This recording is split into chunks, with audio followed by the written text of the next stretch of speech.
chair. After a bit more time passed, Izuku continued. The question I wanted to ask All Might, I asked him if I could be a hero. And he said no. Bakugo knew the world was upside down, but he was pretty sure one thing was the same: Deku couldn't be a hero. He said no, Izuku confirmed with a saddened sigh. It still hurt to talk about even after all this time. So that's why you look like someone got killed in front of you every time I saw you, Bakugo said. There was so much more that he wanted to say, but he bit his tongue and held it all in. For the sake of his own dream. Yeah. I fell into depression, things just went gray. Izuku had a tough time describing his depressed period. It was all just a blur of sadness and despair that he didn't often want to think about. I just couldn't deal with anything anymore, so I eventually just stopped bothering to go to school. I just stayed home and wallowed in my own despair, until Eri knocked on my door. Izuku picked up his phone and showed the screen to Bakugo, where he saw a picture of Eri around a few weeks after he'd taken her in. "That's that brat you saved from the Yakuza, right?" Bakugo still couldn't believe what he just said. "I heard about that. What did you fucking adopt her to?" "Yes," Izuku said, putting the phone away. "She was being chased by the head of the Yakuza, Kaichisaki aka Overhaul, for reasons that I can't really tell you, but let's just say that if he caught her she would have been basically tortured in the worst way possible, and imprisoned. So he was a piece of shit." Bakugo summarized. "Basically yeah, the worst kind of scum that you can imagine." Izuku gladly confirmed. "But he was powerful, both with his quirk and his influence. His quirk allowed him to take apart and put back together anything he wanted in any way he wanted on a molecular level. Meaning that he's capable of cleaning up crime scenes so thoroughly that law enforcement can't even find a trace of him. So the heroes and the police had a hard time finding evidence against him. I hit Eri and set my phone to record and hid that too, then I pretended to be asleep. So when he eventually left, I had evidence of him breaking in, which the heroes used as a reason to search his base, which broke out into a full-out raid when they fought back. All Might was there during the raid, so they didn't really stand a chance. TCH. Looks like you actually can think once in a while." Bakugo would never have admitted this, not even to himself, but he probably would have handled that situation a lot worse. Of course the only time you can save someone is by running away and hiding. "Yeah, but I did end up saving her." Which brings me to the next part of the story, Diosi, or as they were called at the time, OPCCC. Izuku hadn't said that name in a while. "That's a stupid fucking name," Bakugo said immediately. "That's why they changed it." Anyway, they were responsible for dealing with children who had dangerous quirks. Eri was one such child, so they gave me the option to adopt her. Izuku explained. "You're fucking 15, that's a terrible idea," Bakugo pointed out. "Well, they didn't have many other options. Not many people want to adopt kids that might kill them." Izuku coughed, and quickly took another sip of his coffee. I said yes, and so I took Eri under my care." "Where was Auntie Inko? Why the hell did she let you do something that stupid?" Bakugo asked if there was one person he knew should care about Izuku, it was Inko, so how could she allow this to happen? "Mom was really worried about me. She wasn't going to be around for a while, and I was so depressed before she left.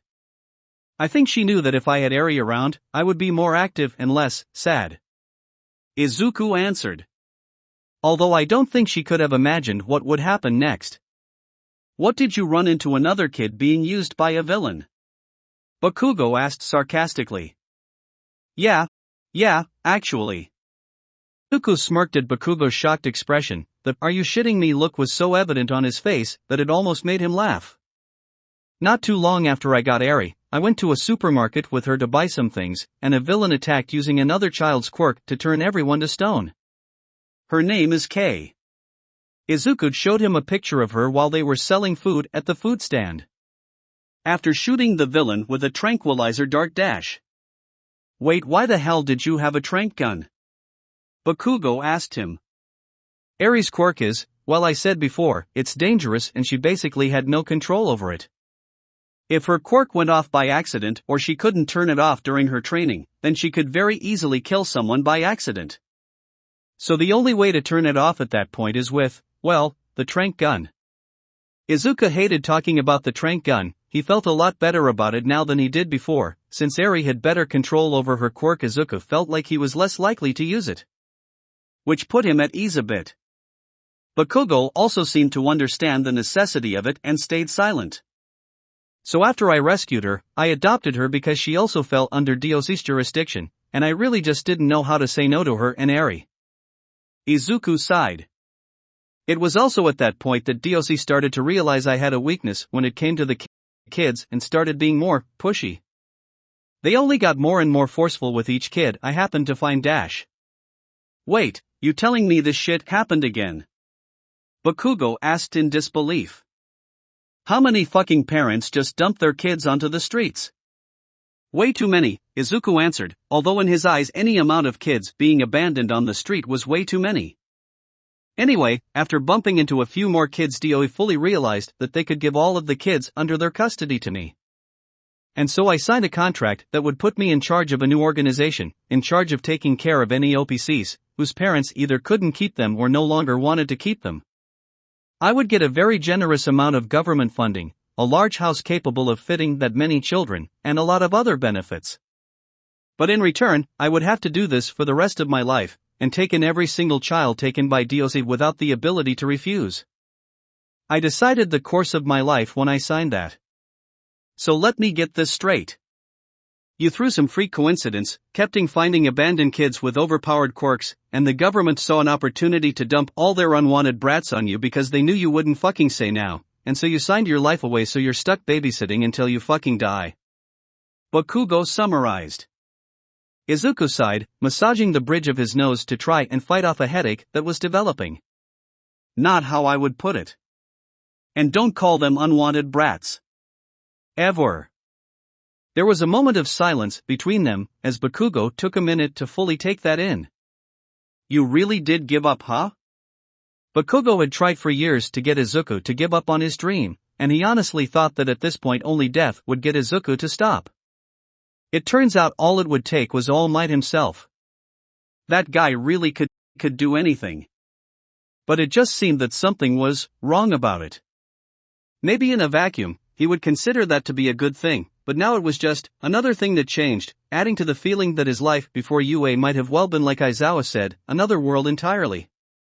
What else could I do? Trying to be a hero while quirkless would have been hard enough, but trying to be a quirkless hero while also raising 5 kids and giving them all the attention they needed? That would have been impossible. And unfair to them. Bakugo had never heard Izuku sound so defeated. And that said a lot. It was like he really was watching a dream die in front of him. And that caused a bolt of fear to course through him, as a pesky stray thought asked the question. Could that be me? Bakugo shook his head to try and rid himself of the thought. No. I could never be as pathetic as Deku. However, once again, another stray thought made him pause. But what would you do if he expelled you right now? Bakugo refused to give that any thought. At least if I took this offer, I could still be useful. I could help these kids. Izuku continued. So after reading the contract through and through, I signed. And so now I'm the official caretaker for all OPC children given up by their parents. Which is why I moved, by the way. Every now and then, DLC will hand me new children to take care of from their facilities, like Kai. Bakugo growled at the mention of the kaiju boy, as he still was feeling the pain done to both his body and pride.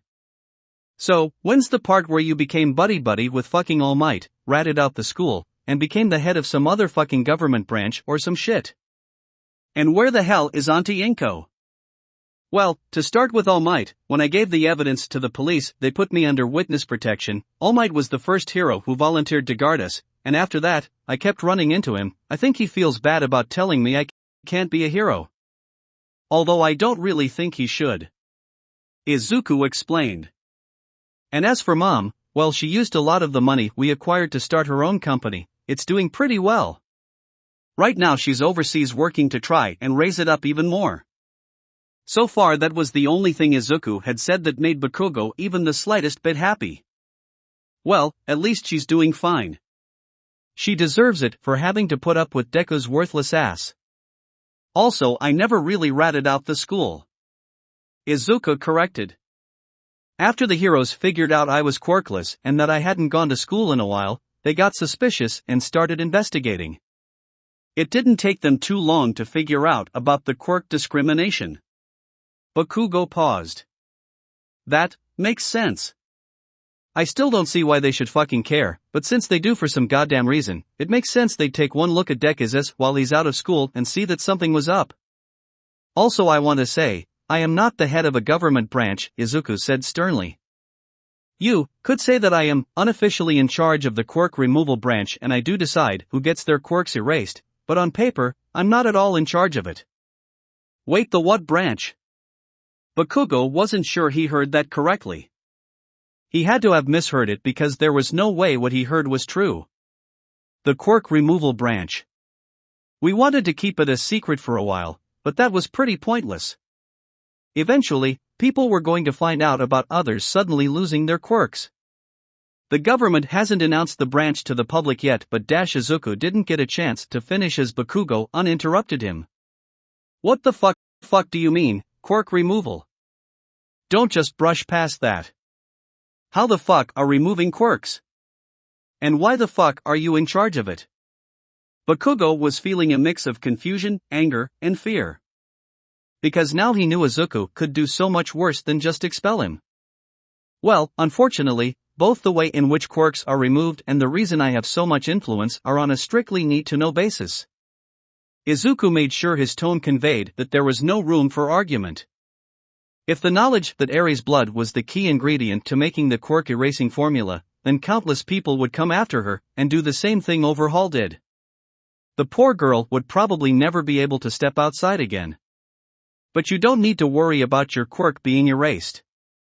Quirk erasure isn't a punishment, although the government is trying to convince me to say otherwise, but for now, the only people whose quirks we're interested in getting rid of are people whose quirks simply cannot allow them to live normally around other people, without a significant chance of them accidentally killing them. Basically, quirks belonging to level 20.c.ps.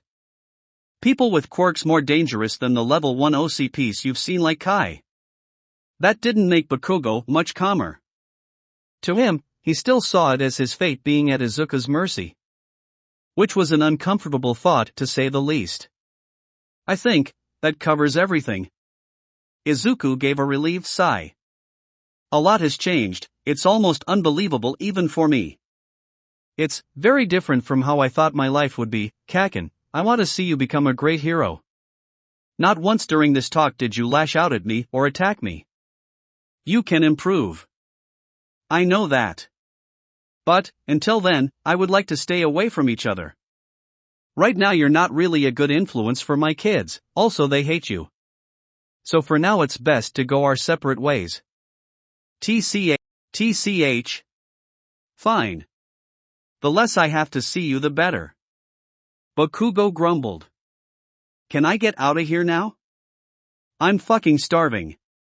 Izuku nodded, and Bakugo picked up his crutches and walked over to the door and left without looking back.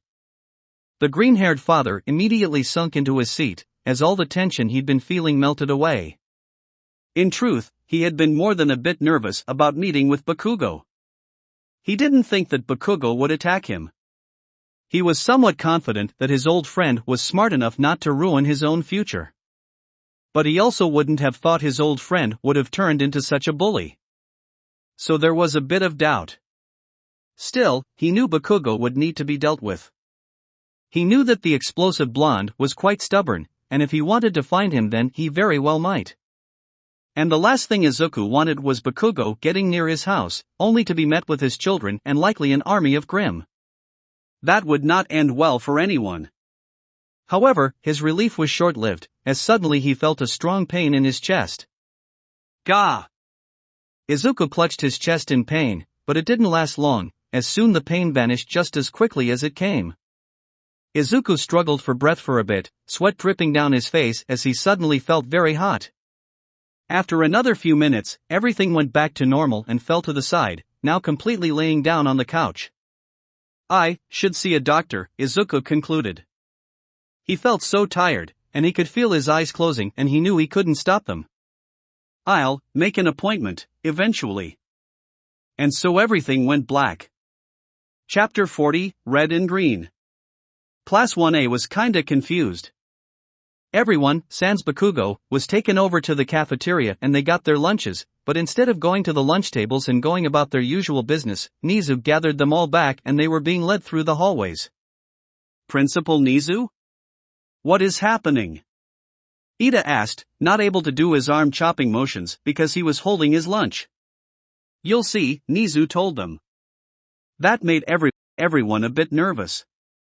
If Nizu had something planned, it probably wasn't very good. For them, that is. Eventually, they arrived at a pair of doors that lead outside the building. Today you all will be eating outside, Nizu told them, putting his hands on the doors. As for why? Nizu opened the door, and for once the students were pleasantly surprised. Outside in one of UA's yards, was the kids, eating on a few wooden picnic tables that the staff set up. They were all currently at one table, all talking to each other, except Kai, who was off to the side eating a pile of meat, and Yami, who was just sitting there listening. Hey, they're here. Natsu, now fully donning his fireproof clothes, pointed at the students, swiftly causing them to swarm the poor teens. Keba, thanks to her super speed, immediately sped over to Tokoyami. You! Bring out your shadow servant. Oh, she's like this all the time. Tokoyami realized, much to his horror. Fu sent out a black tentacle and smacked her in the back of the head. Manners. Ow. Keba pouted at her brother as she rubbed the place where he hit her. Fu gave Tokoyami an apologetic look, as best he could. Yeah, she's always like this, sorry. Don't apologize. I think it's funny. Dark shadow came out of Tokoyami and hovered over Keba. Humph.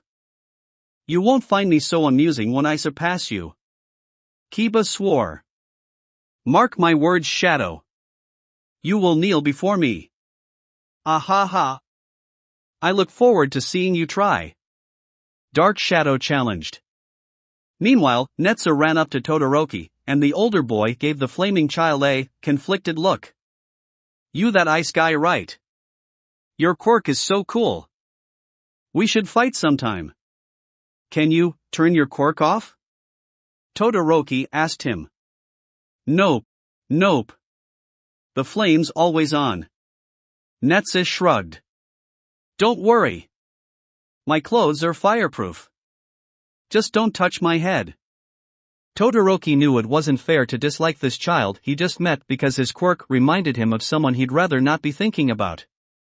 But at the same time, he couldn't help but be reminded of his father's flaming facial hair, while looking at the blazing face of Natsu. Meanwhile, Sansan, now in her non-acidic form, made her way over to Mina and wrapped herself around her. Milna. Yes. Please. Call me that forever. Mina said with a deadly serious voice, before squealing. Ah, you're so cute like this.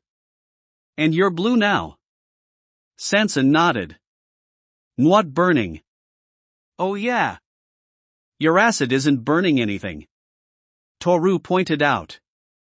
This is Sansan's neutral form. By injecting some chemicals into her body, we can force her body into breathing mode, which makes her body non-corrosive. Nizu explained. Of course it does wear off, so we will have to inject her regularly. Cool. Wait, did you say breathing mode? Mina asked in a disbelieving tone. Yes, I don't think you needed any more encouragement not to allow her into your private parts, but if you did, there it is, Nizu said. Wait, does that mean that she's made of CUA? Kaminari didn't get to finish, as Jiro stabbed him with one of her earlobes.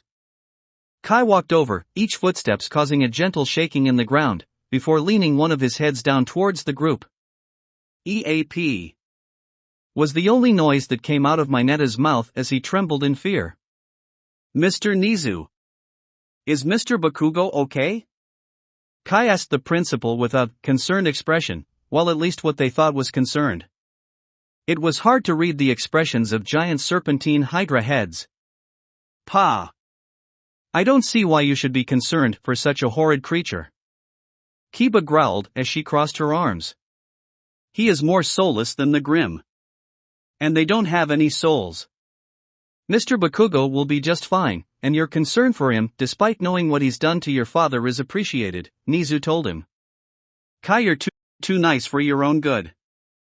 Achiko walked over and patted the side of Kai's head. causing the young boy to purr like a cat. Oh. Didn't expect him to make that noise. Toru honestly didn't know what noises to expect from someone like Kai, but it certainly wasn't purring. It's kinda cute. With a few more people joining in on the petting, Kaminari looked past the other kids and saw Yami, still seated, and eating. Hey, I don't remember seeing that kid before. Ah, Yami. It has been so long since we have last met. Ida ran up to the boy, who still had a mouthful of food. Yami responded. Wait. Mina paused her petting, and squinted at Yami, finding something unnerving about his appearance. Is he the kid who made all those grim? Yup, Azui confirmed. I didn't know he could do that when I met him. So much power, in such a little body, Karo. I feel like that's an accurate description of all of these kids, Shoto said, looking at Natsu and remembering that absolutely insane fire blast he let off.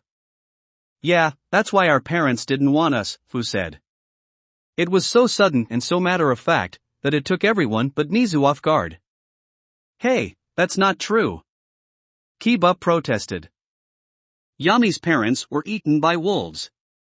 Yami grunted in affirmation. Oh right, then all of our parents but Yami's didn't want us. Fu corrected.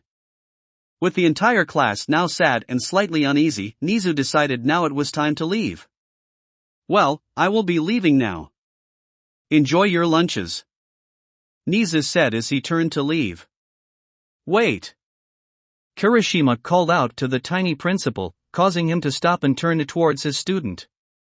Oh, is there something wrong, Mr. Kirishima? Nizu asked. Yeah, I was wondering if I could talk to Midoriya? Kirishima asked. Actually, where is Izuku? Achiko asked, suddenly realizing that the greenette was nowhere to be found. Izuku Midoriya is currently doing some work in one of the teachers' lounges, Nizu revealed. If you'd like to speak to him, I would be more than happy to allow that. Achiko was about to ask if she could go too, eager to catch up with her friend, however, suddenly she felt someone tugging her hand and looked down to see Fu holding onto one of her fingers. We need to talk about Dad, Fu said in a hushed voice. Now while Fu said it in his normal deadpan voice, there was an underlying pleading and seriousness that Achiko only picked up because she'd been around Fu. Achiko nodded, and the two went off the side. Alrighty then. Mr. Kirishima, please come with me. Nizu turned around and walked back inside, with Kirishima following suit. Alright, everyone. Let us sit down and engage in conversation. Please remember not to talk while your mouth is full, Ida ordered. Meanwhile, on the side with Achiko and Fu. So what happened? Is Izuku okay? Is he overworking himself? Achiko asked with a worried expression. It had been, in her opinion, too long since she'd last visited Izuku. But with all the work she'd been given and with Izuku's house being so out of the way, it was hard for her to make time to see her best friend. He's definitely working too much. Fu didn't know much about what his father did exactly, but he could tell just using logic that it was too much. From what he heard, taking care of one kid was hard work. Let alone over 10. Yami can see that he's stressed. Literally. And it's getting worse every day. Yami tried talking to him about it, but he snapped at him. Dad never snaps at anyone. Achiko cringed. Izuku was the nicest person she knew. And the only time she'd ever really seen him get angry is when talking about neglectful or abusive parents, or overhaul. And even then it was brief. So for him to actually snap at someone, let alone one of his kids, the stress must really be getting to him. Of course, knowing Izuku, that still didn't mean he would ask for any help. I'll try to talk to him later. He needs to hire help. Achiko sighed, before pulling herself together and forcing a smile at Fu. Thank you for telling me this. Fu shook his head. No. Thanks for being there for Dad. It means a lot to all of us. Achiko's false smile turned into a real one, and she kneeled down and hugged the zombie boy. You're welcome. Meanwhile, with Kirishima. Alright, he should be right in here. After a bit of walking, Nizu had led Kirishima to the teacher's lounge Izuku was sitting in. Please do remember that he is a guest, and you must be on your absolute best behavior. Of course. Anything else would be unmanly. Kirishima smiled and gave the principal a thumbs up. Nizu nodded and turned the doorknob. And saw Izuku sleeping soundly on the couch. It seems as if his lack of sleep has finally caught up to him. Nizu turned to Kirishima, ushering him out. Well, we should let him get his sleep. As if sensing that his desperate need for sleep might minorly inconvenience someone else, Izuku suddenly jerked upright and forced his eyes open. Wah! Ha! Nizu sighed, the first time Kirishima had ever seen him do something like that. Never mind then. Midoriya, someone wanted to see you. Oh. Izuku stretched a bit. Taking some time to fully wake up and take in his surroundings. Why you're, Kirishima. Right? Right. Are you okay, man? Kirishima could see that the guy in front of him was obviously sleep deprived. Why yeah, I'll be fine.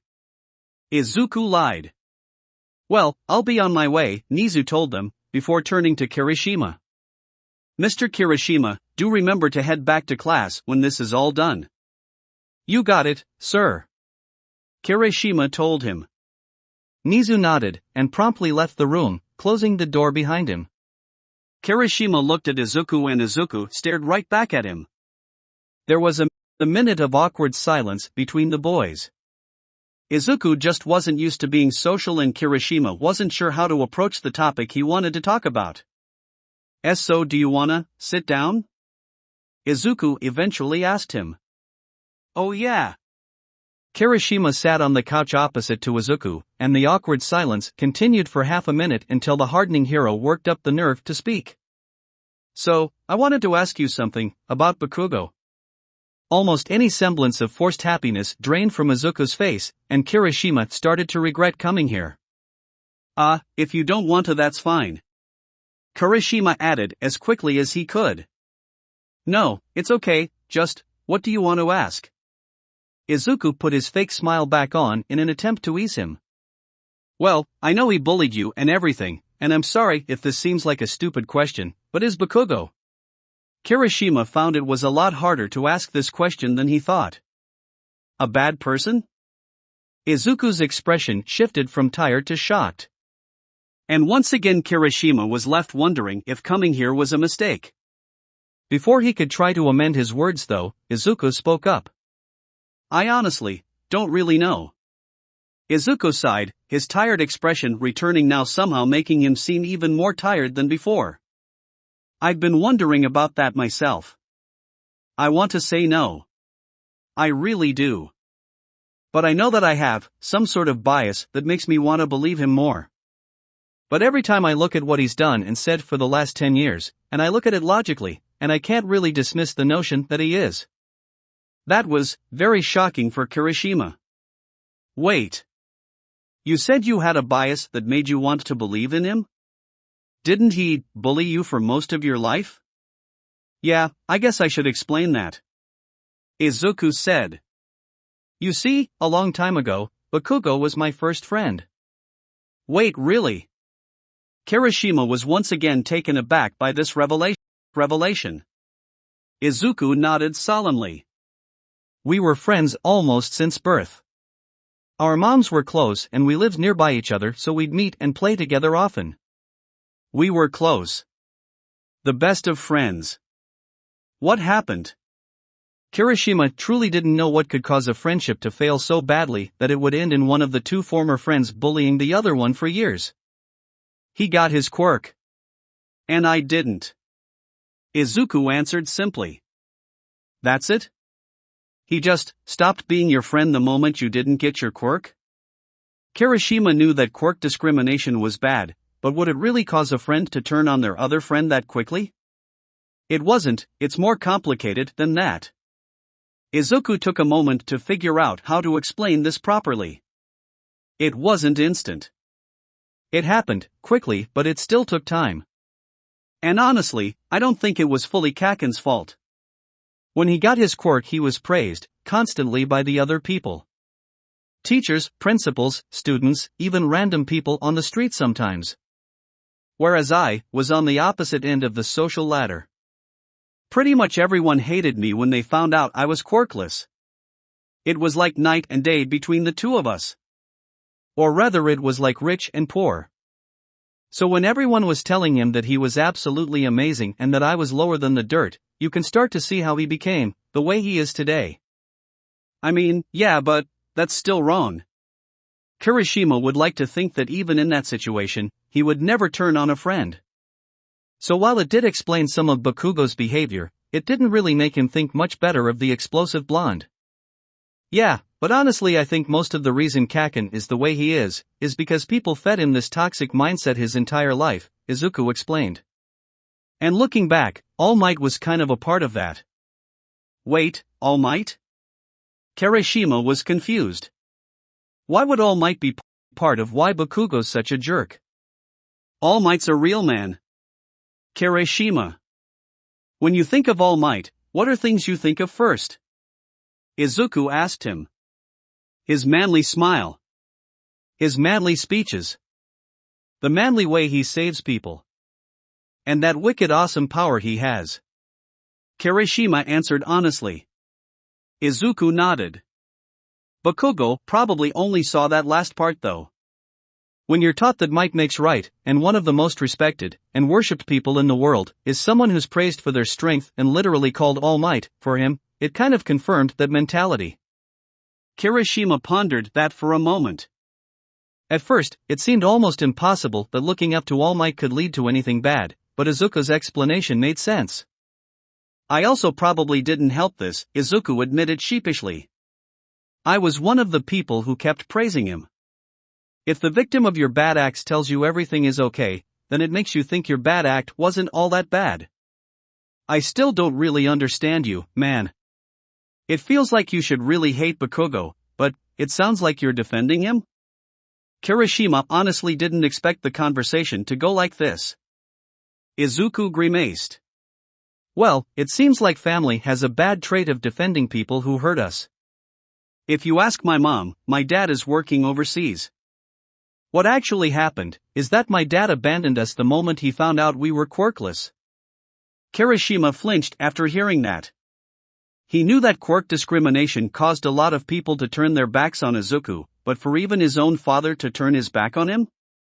It made Kirishima debate how much he really knew about quirk discrimination. I've looked through a lot of psychology books, mostly child psychology, and thought a lot about this topic, but I can't really come to a final conclusion, Izuku admitted. Izuku gave Kirishima a very serious look. Why did you want to ask me this? Kirishima thought about how to respond. He seems so upset all the time. And everyone just seems to avoid him. He's all by himself, with no friends, and the teachers don't seem to like him either. And it just seems wrong to just leave him by himself. I want to help him, but I don't know if I should. It's exactly what Izuku thought. I think, maybe, at some point Kaken may have become a bad person, but I don't think he has to stay that way. Izuku got up and gave Kirishima a serious expression. If you're asking me, I think you should help him. Be friends with him. Help change him, but doing that won't be easy. Kaken is stubborn. And abrasive. He won't just let you help him. You have to be determined to help him, and never give up.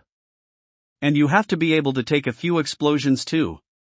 Are you that determined to help someone that a lot of people would say doesn't deserve it? Kirishima thought about it for a moment, before giving Izuku a look that answered all of Izuku's questions. Hell yeah. If meeting you has taught me anything, just doing something or thinking some way about a person because of what everyone else says is bullshit. And I'm gonna help make Bakugo a better person, whether he wants to be or not. Izuku's expression softened into a true, genuine smile. Thank you. There's a part of me that still remembers back when we were friends. so it makes me very happy to know he won't be alone. I'm really glad we have people like you in the hero course. Thanks, man. Kirishima took Izuku's hand and shook it. And I'm glad we have someone like you taking care of these kids. You're a real man, you know that. Izuku wasn't 100% sure what that meant, but given Kirishima's tone, he took it as a compliment. Rinning. The bell rang, signifying the end of the lunch period. Aw crap, I gotta go. Kirishima ran towards the door, opening it, but right before he left, he stopped and turned to Izuku. You know man, if you ever need a break, I'd be happy to help you out. Taking care of all those kids by yourself has to be hard. Izuku did what he normally did. He smiled and lied through his teeth. I'm fine. That will be it for this part. I hope everyone enjoyed. If you did, please leave a like and comment if you want part 8. If you want to hear more from me, subscribe. I hope to see you all in the next one.